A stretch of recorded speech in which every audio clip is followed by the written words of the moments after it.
Ivana Alawi nagsalita na sa pamamaalam niya sa seryeng FPJs Ang Batang Quiapo ni Coco Martin.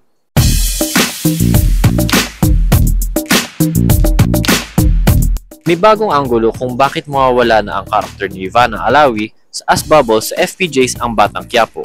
Hindi raw sila okay ni Kim Domingo. Si Kim ang bagong karakter na papasok sa Ang Batang Quiapo, pero hindi pa sinasabi kung anong pangalan at magiging papel niya sa serye. Patatandaan na nauna nang nilinaw ng kampo ni Ivana na hindi siya tinanggal sa serye, kundi usas siyang nagpaalam na lilisanin na ang serye dahil pagod na di umano siya sa mga puyatan at pagdamag na taping. Pero matagal pa bago siya mawala as Bubbles dahil nakapag-advance na siya ng taping ayon sa kanyang manager. Samantala, ayon naman sa nabalitaan ni OG Diaz, baka daw kaya mawawala ang karakter ni Ivana sa Batang Quiapo ay baka daw mayroon itong gagawing pelikula o panibagong teleserye. Sabi pa ni Ogie, ngayon may isa pa akong nabalitaan. Nabalitaan ko lang naman ito. Parang may somethingan itong si Kim Domingo at si Ivana Alawi noon pa.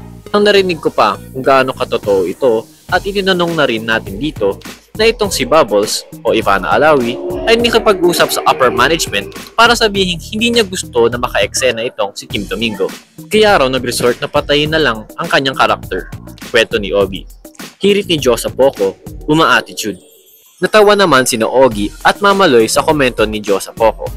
Isa pang hirit ni Ogie na kaya idinihilang ayaw daw makasama ni Ivana si Kim kaya patayin ang karakter niya ay dahil hindi na ito naaasikaso ang kanyang pagbablog at kailangan na niya mag-focus sa kanyang YouTube channel na mayroon ng halos 18 million subscribers.